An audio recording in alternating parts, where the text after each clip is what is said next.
Como la mayoría de nosotros sabe, ya llevamos adelantado algún tiempo predicando en la primera carta del apóstol Pedro en esta serie que llamamos Esperanza Viva, palabras tomadas de las propias palabras del apóstol al comienzo de la carta en el capítulo 1, Esperanza Viva.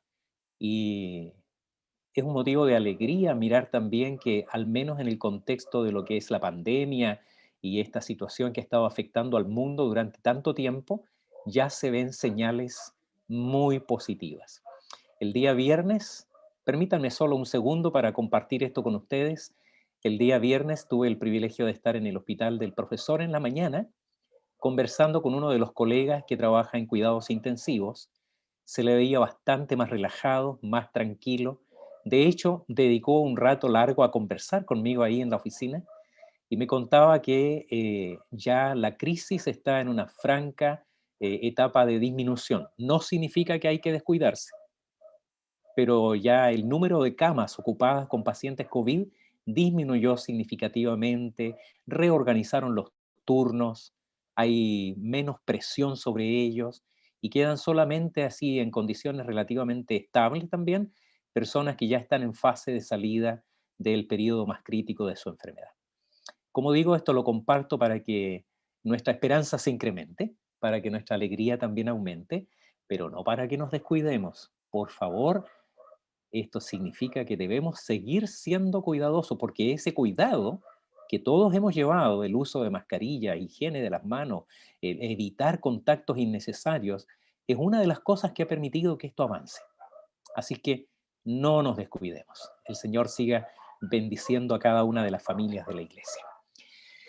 Vamos entonces al texto que hoy nos va a ocupar. Primera carta del apóstol Pedro, capítulo 4. Vamos a leer los versículos 7 al 11, que va a ser proyectado, pero búsquelo y mantenga su Biblia también delante de su vista durante la predicación. Primera de Pedro, capítulo 4, versículos 7 al 11, donde hoy vamos a hablar de vivir con la mirada en el regreso del Señor. Vivir con la mirada en el regreso del Señor. Dice así el texto: mas el fin de todas las cosas se acerca. Sed pues sobrios y velad en oración. Y ante todo, tened entre vosotros ferviente amor, porque el amor cubrirá multitud de pecados. Hospedaos los unos a los otros sin murmuraciones. Cada uno, según el don que ha recibido, ministrelo a los otros, como buenos administradores de la multiforme gracia de Dios. Si alguno habla, hable conforme a las palabras de Dios. Si alguno ministra, ministre conforme al poder que Dios da, para que en todo sea Dios glorificado por Jesucristo, a quien pertenecen la gloria y el imperio por los siglos de los siglos. Amén. Tengamos un breve momento de oración. Señor, al abrir tu palabra, estamos conscientes que entramos a tu presencia. La presencia de tu Espíritu que inspiró en el apóstol Pedro esta palabra preciosa, que la conservó poderosa y milagrosamente a través de los siglos y que la ofrece hoy a tu pueblo para seguir edificando tu iglesia, para seguir dirigiendo nuestros pasos, corrigiendo nuestro camino, librándonos del error y llevándonos a una vida que te honre verdaderamente. Porque queremos ser edificados por tu palabra, pedimos la obra especial de tu Espíritu también en nuestra mente y corazón. Que me libres de a mí de todo error al transmitir tus verdades, pero que haya palabra para nosotros, especialmente en las circunstancias que tú conoces que está viviendo tu iglesia y en las situaciones o momentos que esté viviendo cada uno de tus hijos. Tú lo sabes, Señor. Tú sabes en qué situación, en qué condición está cada uno de tus hijos ahora. Por eso pedimos y a ti honramos en esta hora en el nombre de Jesucristo nuestro Señor. Amén. A veces, conversando con la familia o con amigos, nos preguntamos cómo es que personas en el pasado, en la historia, en el mundo de la ciencia, de la música, de la literatura, también en la teología, hicieron tantas cosas tan jóvenes. Muchos de ellos hicieron obras extraordinarias que hasta el día de hoy perduran, permanecen, a una edad muy temprana, a edades en a edad en que los jóvenes de hoy, muchos de ellos están todavía jugando play y haciendo algunas otras cosas. Y, y si revisamos esto, es realmente asombroso. Pensamos con nuestros conocidos mientras conversamos de esto, es que a lo mejor uno de los factores que podría influir en ese tremendo desarrollo de la productividad en personas muy jóvenes haya estado en alguna forma relacionado con una idea o una percepción de que tenían poco tiempo. En la antigüedad, con honrosas excepciones, por supuesto, sabemos que hay personas que en el pasado vivieron muchos años, pero el promedio de vida, la esperanza de vida era muy pequeña. Personas morían a los 40, a los 50 años, en promedio. Entonces, tal vez con esa percepción de que no había todo el tiempo del mundo, las personas hacían muchas y grandes cosas. Algunos ejemplos. Isaac Newton, físico extraordinario, creyente entre paréntesis, tenía apenas 25 años cuando publicó la ley de gravitación universal, que ha sido y sigue siendo, a pesar de que ha sido mejorada, perfeccionada, pero sigue siendo tremendamente importante en la física contemporánea. Albert Einstein, que en alguna medida superó a Isaac Newton con la teoría de la relatividad, tenía apenas 26 años cuando puso al mundo de cabeza con esa teoría, que es la que permite que hoy los cohetes y las naves espaciales puedan proyectar sus viajes y llegar tan lejos como Marte y más allá con sondas, viajar por el espacio considerando el movimiento relativo de los astros y de la propia Tierra. 26 años. Blaise Pascal, que es otro físico, filósofo y teólogo que admiro mucho, también creyente, un matemático extraordinario, tenía solo 17 años cuando ya se hacía conocido en el mundo de las matemáticas con la teoría de las cónicas. Los que son matemáticos tal vez me podrían explicar un poco mejor a qué se refiere aquello. Pero muere a los 39 años de vida, habiendo hecho inmensos aportes, especialmente al mundo de la probabilística. Las probabilidades en la economía, en la ciencia hoy día, es tremendamente agradecida de Blaise Pascal. En el mundo de la teología, Martín Lutero vivió apenas 62 años, exactos los que tengo yo hoy día. 62 años tenía Lutero y ya estaba despidiéndose de este mundo. Gracias, hermano Ricardo. Juan Calvino vivió 54 años y escribió la primera edición, la primera versión de sus famosas Instituciones de la Religión Cristiana a la edad de 27 años. Con 27 años ya hizo la primera edición y se publicó la primera parte de la obra que luego él perfeccionó, acrecentó, de las Instituciones de la Religión Cristiana, que es posiblemente uno de los libros de teología. Incluso algunos dicen, una de las obras intelectuales escritas más grandes de la historia de la humanidad, producidas por un solo hombre, por una sola persona, y muere, como decíamos, a los 54 años.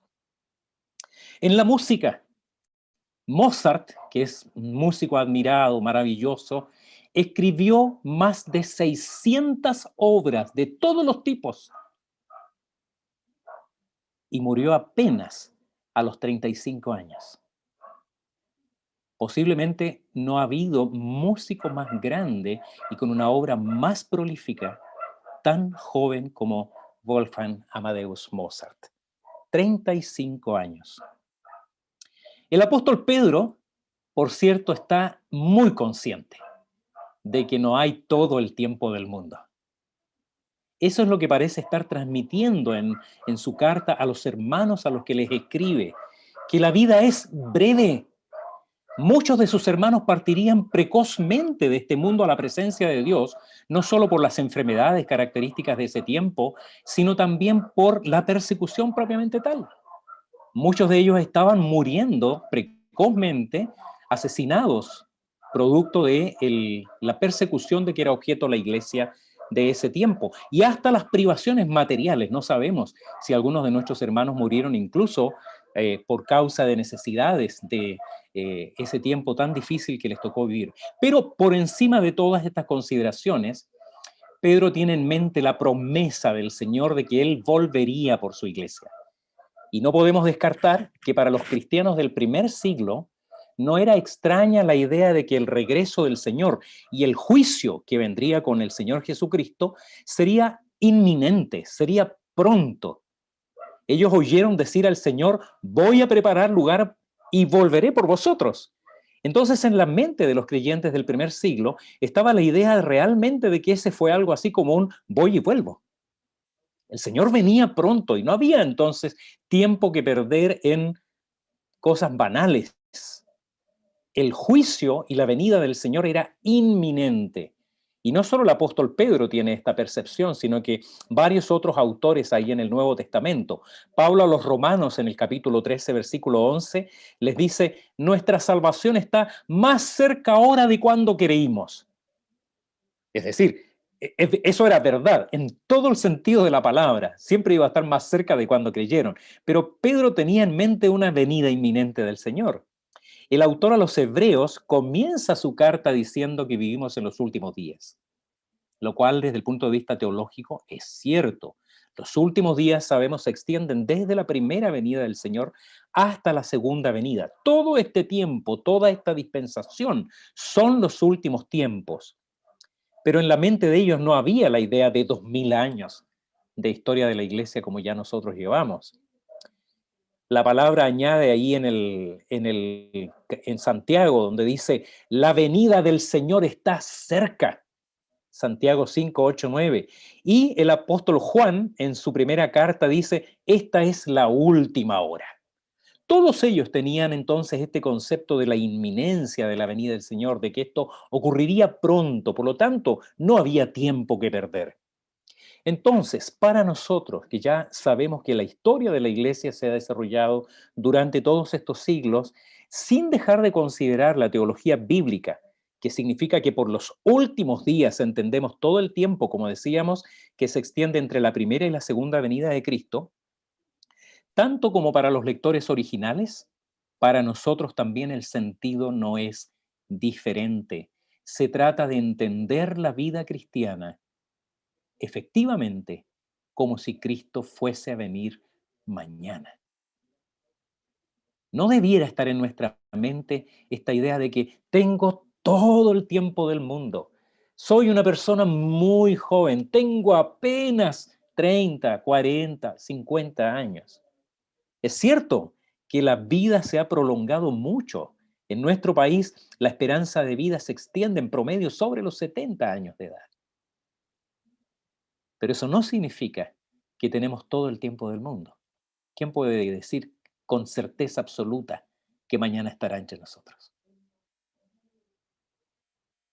Así que el sentido para ellos y para nosotros no es diferente.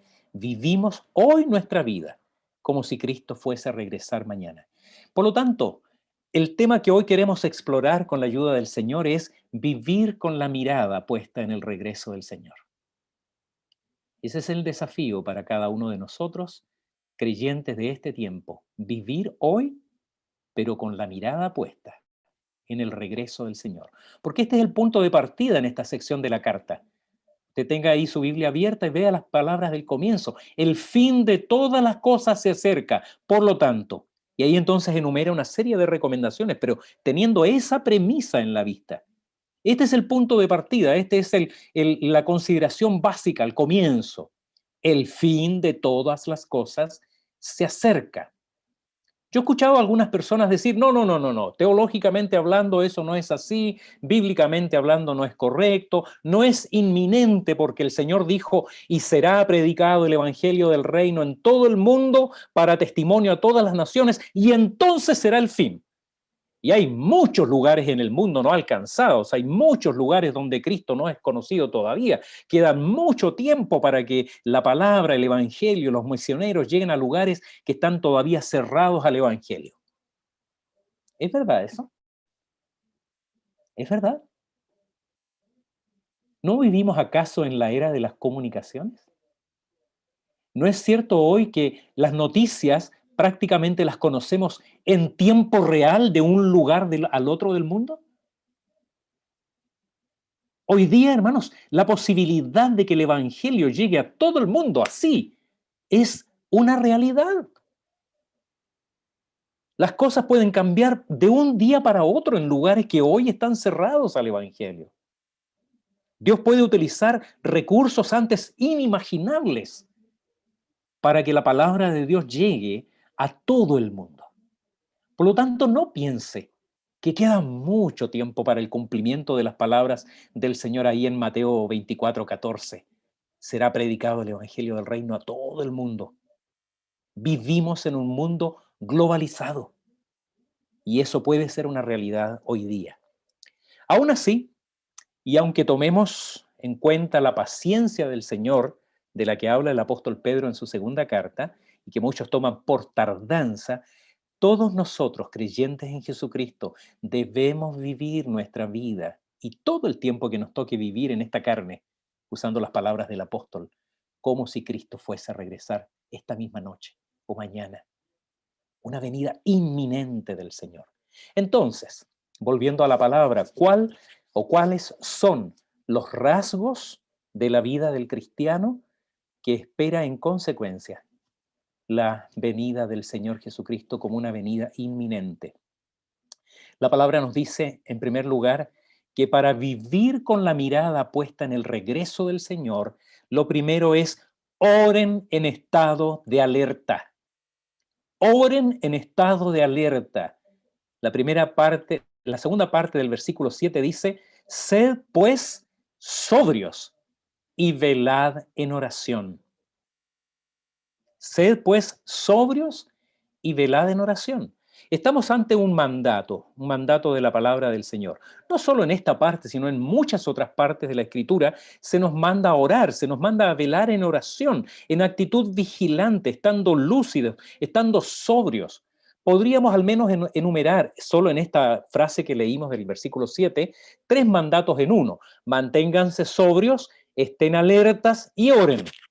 Pero los 3 están directamente relacionados, son en realidad un solo imperativo. Lutero ilustra muy bien esta idea, haciendo a sus oyentes originales en el siglo XVI ahí imaginar la actitud de un viajero que va de una ciudad muy grande a otra y en la mitad del trayecto de noche ya cansado llega a una posada a la orilla de un camino, pide alojamiento, le asignan una habitación y mientras se está instalando en la habitación, el posadero le advierte, ojo, le dice, porque en esta misma posada pasa la noche una banda de delincuentes, una banda de ladrones peligrosos. Así que imagínese la actitud del viajero durante esa noche. Si pudiera, dormiría con un ojo abierto y un ojo cerrado. Alerta. No puede descuidarse y olvidarse como si no pasara nada. Pero yendo un poco más allá de la ilustración de Lutero, además lo más probable es que este viajero ni desarme su maleta y no solo por motivos de seguridad. ¿Qué sentido tendría? Ahí en la habitación que le asignaron hay un mueble, hay un ropero, un closet. Hay una cómoda con cajones, pero ¿qué sentido tendría desarmar su maleta, colgar la ropa en colgador si él está de paso? Él no va a quedarse a vivir en ese lugar, es solamente una posada transitoria. Por lo tanto, la actitud es la de un viajero. Él no va a hacer de ese su lugar de residencia. Sin embargo, en la práctica y en nuestras vidas, muchos viven su vida como si eso fuera todo. Luchan por conseguir, por tener, por sumar, por alcanzar metas materiales, por tener títulos, grados. Ninguna de las cosas son en sí mismas males, No es que sean males, no es que estén mal soñar con tener un mejor estado de vida, una mejor casa, otro auto, bienes, un título académico, perfeccionamiento. No, no está mal, pero cuando se transforman en fines en sí mismos, cuando esas son las metas de nuestra vida, es el problema, porque cuando alguna de esas cosas se pierde o no son alcanzadas, entonces viene la frustración, el desánimo, la vida no tiene sentido, he luchado por nada.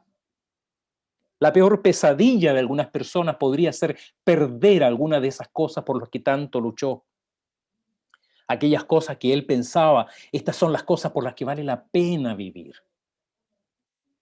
Además, no se trata solo de la sobriedad en el estilo de vida, sino además de estar con la mente tan alerta como quien está sobrio. Y esta sobriedad tiene un sentido doble, no solo en el sentido de no estar bajo los efectos de las bebidas alcohólicas, sino que también estar sobrio en el sentido de no gastar o invertir demasiado en lo superfluo, con la mente despejada, libre de todo aquello que embote tus sentidos. Esto implica estar atentos a las señales de los tiempos, a las tendencias de la cultura, a las estrategias del enemigo y de su iglesia. Orar, pero orar con los ojos bien abiertos. No dice oren simplemente, nos dice velad en oración.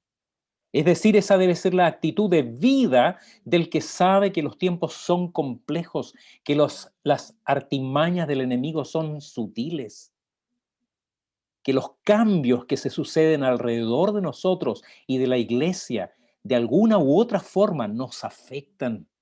Afectan a la iglesia, afectan el evangelismo, afectan el trabajo misionero, afectan tu vida en general. No podemos estar indiferentes a los cambios que ocurren a nuestro alrededor. Eso es estar alerta, sobrio, vigilante. El Señor le dijo a los discípulos más cercanos, cuando estaba en su momento más crítico al final de su vida terrenal, quédense aquí conmigo y velen conmigo. Mi alma está muy angustiada, acompáñenme y velen conmigo. Y cuando Él se apartó un poco de ellos y regresa, ¿cómo los halló? Durmiendo. Y las palabras del Señor son tremendas.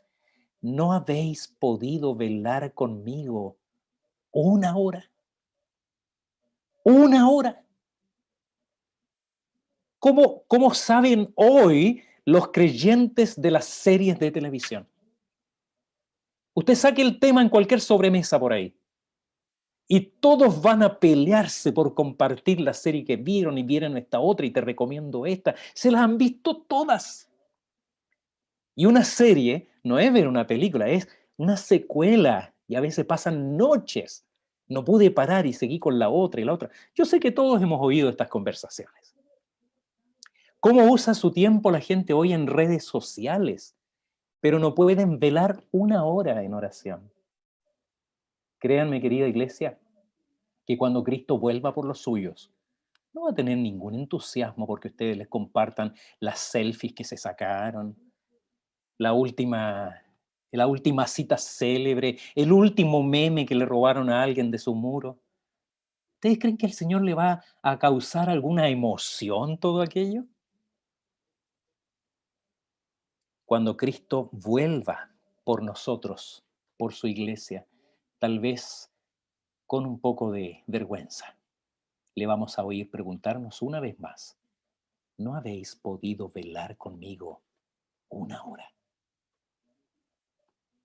Así que hermanos, oremos, seamos sobrios, sobrios en nuestro estilo de vida.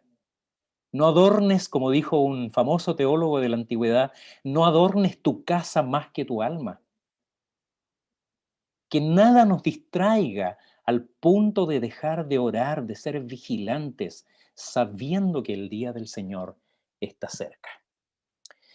Pero además, para vivir con la mirada puesta en el regreso del Señor, la palabra nos recomienda, nos manda más bien, amen intensamente a sus hermanos. Y esto debe llamar nuestra atención porque ¿qué tiene que ver vivir con la mirada puesta en el regreso del Señor con amar intensamente a los hermanos? Lo dice el versículo 8 y 9. Y ante todo, siempre con el primer encabezado, la venida del Señor está cerca. Y ante todo, tened entre vosotros ferviente amor, porque el amor cubrirá multitud de pecados. Hospedaos los unos a los otros sin murmuraciones. Este imperativo que añade el apóstol Pedro se relaciona una vez más con los relacionamientos entre los creyentes. Es un tema recurrente esto de los relacionamientos en esta carta. Sí, efectivamente la Biblia dice que nos debemos amar a los hermanos con amor fraternal, es decir, amor de hermanos, pero debe llamar nuestra atención que añade acá un objetivo a ese amor que es muy común atribuirlo al amor de pareja, al amor entre un hombre y una mujer, dos enamorados, amor ferviente. La palabra ferviente es la misma de hirviente. Así que un amor así apasionado. De hecho, pensando en esto, yo pensé, mientras preparaba el sermón, dije, quedaría muy extrañado cualquiera de nosotros, hermanos de la iglesia, si otro le dijera, te amo apasionadamente, ¿no? Como hermano, claro. Yo me pondría un poco preocupado, no sé usted. Te amo apasionadamente, hierve mi alma de amor por ti. Pienso que Pedro no tiene en mente que el amor al hermano sea apasionado, sino más bien que tú tengas verdadera pasión por ejercitar esta clase de amor, que es el amor que perdona, que es un amor paciente con todos, que se ejercita en hacer el bien a los otros y que amemos, perdón la redundancia, que amemos amar de esa manera, poniendo al otro en primer lugar de nuestros afectos. Pedro está citando acá a Salomón, que en el libro de Proverbios 10:12 dice, el odio descubre los reproches. El odio descubre los reproches, los exhibe, pero el amor cubre multitud de pecados. Pedro omite la primera parte, pero él sabe que citando los Proverbios de Salomón, todos sus lectores lo conocían perfectamente. Se trataba de hacer un claro contraste entre una pasión común en el mundo, que es aquella que busca lucir mejor uno, destacando los defectos de los otros, que busca señalar el pecado en vez de cubrirlos con misericordia, para más bien olvidar, cubrir con amor las faltas del otro, destacar sus virtudes y no sus defectos. Pero aún cabe preguntarse, como decíamos al comienzo de este punto, ¿cómo se relaciona esto con la inminencia de la venida del Señor por segunda vez? ¿Cómo se relaciona este amor así, con esta pasión, con este sentimiento hacia los hermanos, añadiendo a esto la actitud hospitalaria? Posiblemente no nos equivoquemos al intentar responderlo si consideramos el contexto en el que Pedro escribe. Porque en medio de un clima de beligerancia y agresividad, de hostilidad, de intenciones torcidas de las que ellos estaban expuestos como creyentes, no es extraño que nosotros seamos contaminados con este clima y terminemos también nosotros siendo agresivos e impacientes con aquellos que amamos, con aquellos que son nuestros hermanos, miembros de la familia de Dios.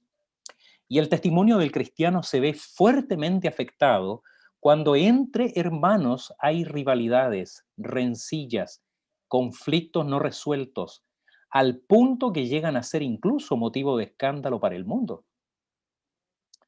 Decíamos en el principio de la historia de la iglesia, el mundo miraba a los hermanos y decían, miren cómo se aman. Pero ¿qué dirían hoy?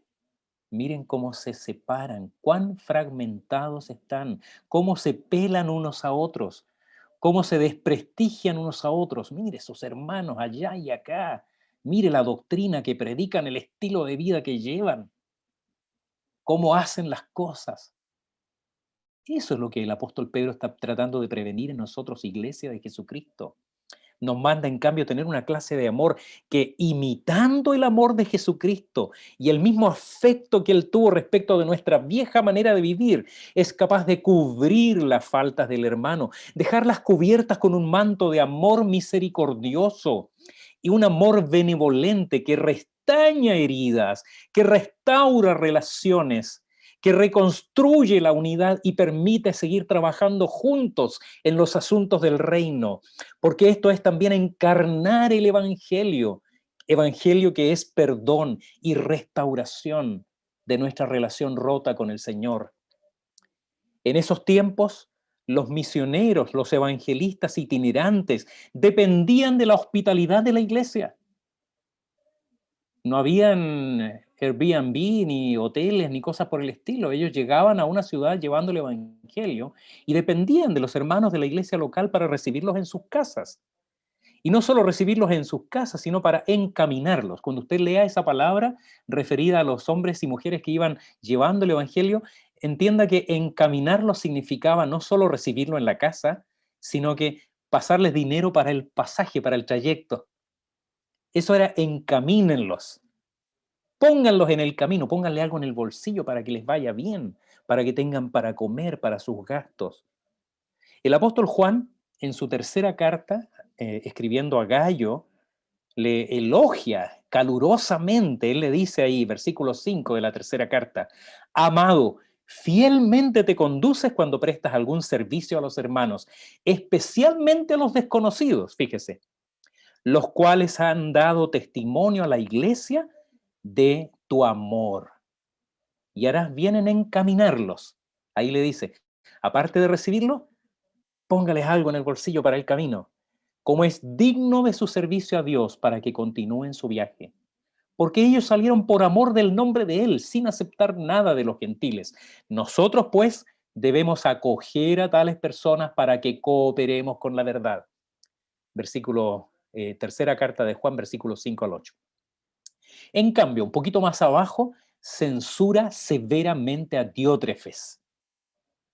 Diótrefes dice, no nos recibe.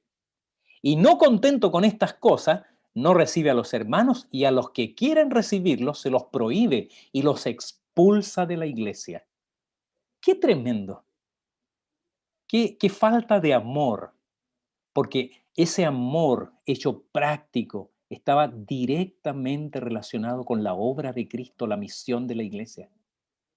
Por eso es que esto es relevante para todos los tiempos entre la primera y la segunda venida de Cristo. Ocurriría tal vez que algunos estaban siendo hospedadores por deber, pero sin amor, sin generosidad, y hasta se quejarían de tener que hacerlo. ¿Qué clase de servicio le damos a Cristo si lo que hacemos lo hacemos con tristeza, acogemos por obligación, y hasta preferiríamos no tener que ni saludar a algunos hermanos que no son tan cercanos a nosotros, a nuestros intereses o a nuestra manera de ser? Por eso este mandamiento recíproco, que demanda una actitud de amor entre los hermanos, rompe los cánones del mundo. Surge no de nuestra pasión por el prójimo, sino de nuestra pasión por Cristo y por la misión de la iglesia, que nos hace amar apasionadamente, ser como Él, nuestro Maestro, es en cuanto a lo amor a los hermanos. Y esto nos lleva de una manera muy natural a nuestro tercer y último punto de hoy, porque para vivir con la mirada en el regreso del Señor se nos demanda también: sirvan en nombre de Cristo y para su gloria. Para vivir con la mirada puesta en el regreso del Señor Jesucristo, debemos servir en nombre de Cristo y para su gloria. Versículos 10 hasta el final. Dice, cada uno, según el don que ha recibido, ministrelo a los otros, como buenos administradores de la multiforme gracia de Dios. Si alguno habla, hable conforme a las palabras de Dios. Si alguno ministra, ministre conforme al poder que Dios da, para que en todo sea Dios glorificado por Jesucristo, a quien pertenecen la gloria y el imperio por los siglos de los siglos. Amén. Pedro habla acá de dones, dones espirituales. Yo sé que muchos de ustedes hicieron el curso de dones espirituales en nuestra iglesia y conocen el concepto de lo que son los dones espirituales. Acá no está hablando necesariamente de habilidades o talentos, sino de la habilitación especial del Espíritu Santo a los creyentes para que, otorgados esos dones, ellos ministren, es decir, sirvan al prójimo, especialmente en el contexto de la iglesia del Señor Jesucristo, en el contexto de la comunidad de discípulos que es una iglesia local. Y ese don espiritual otorgado por el Espíritu Santo es para ministrar a los hermanos como si Cristo estuviese obrando a través de él para bendecir a su hermano a través de numerosas formas, enseñando, consolando, ayudando, liderando, administrando. Todo obrando Cristo a través de los hermanos. Bendecidos para bendecir, como decía un eslogan muy hermoso. Es decir, entre la primera venida de Cristo, que dice la palabra, anduvo haciendo bienes, Hechos 10:38, nuestro Señor Jesucristo durante todo su ministerio anduvo haciendo bienes. Y en este tiempo, hasta su segunda venida, Cristo debe continuar haciendo bienes. ¿Cómo? A través de nosotros, a través de la iglesia, a través de los creyentes, siempre señalando a Cristo como el dador de toda gracia. Dice Pedro, ¿habla alguno de ustedes? No es su palabra, debe ser la palabra de Cristo. Los que predicamos, y este es un peligro de todos los predicadores, no debemos predicar esperando que la gente diga al final del sermón, qué fantástica predicación, pastor. No, esperamos y deberíamos anhelar que la gente diga, qué maravilloso es Jesucristo, qué fantástica su palabra, no su sermón. ¿Sirve a alguno? No es para que lo aplaudan, sino para que la gente ame más a Cristo. Porque en la iglesia toda la gloria y la honra pertenecen solamente a nuestro Dios. En el testimonio de conversión de Lee Strobel, que es el autor de El caso de Cristo, llevado al cine también en una película que tiene el mismo nombre, El caso de Cristo, yo sé que varios de ustedes ya la vieron, hay una escena que a mí me impactó mucho, me conmovió profundamente, la escena que está directamente relacionada con la conversión de la esposa de Lee Strobel, que llega primero a la fe. Ellos están en un restaurante, la niña saca de una de esas máquinas dispensadoras con una monedita, un dulce, un caramelo, y se atraganta y ese caramelo queda asfixiándola en su garganta. Y cuando ellos desesperadamente comienzan a pedir ayuda, se acerca una enfermera afroamericana, una mujer afroamericana, se acerca, toma a la niña y comienza a hacer la maniobra de Heimlich, y finalmente logra expulsar ese obstáculo ahí en su garganta. La niña respira, aliviados los padres se acercan, le agradecen, especialmente la madre, muy agradecida por la intervención de ella. Y esta mujer, esta enfermera, los mira y le dice, no fui yo, fue Jesús. Y cuando ve la cara de extrañeza de ella, como Jesús, sí le dice, fue Jesús. Nosotros con mi esposo no íbamos a venir a este restaurante.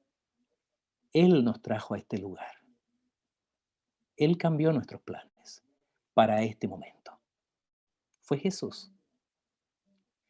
Y eso dejó a esta mujer muy sorprendida y tan inquieta que quiso buscar después a ese Jesús que mucho tiempo ya llevaban negando junto a su esposo. Los que quieran verla toda la película, es una película maravillosa. El caso de Cristo está en el libro también. Fue lo que hicieron el apóstol Pedro y el apóstol Juan en la puerta del templo cuando llegan ahí a la oración con ese paralítico que les pide una limosna. Él todo el tiempo estaba ahí pidiendo una limosna. Pedro, mirándolo con Juan, le dice, no tengo plata ni oro, pero lo que tengo te doy. En el nombre de Jesucristo de Nazaret, levántate y anda.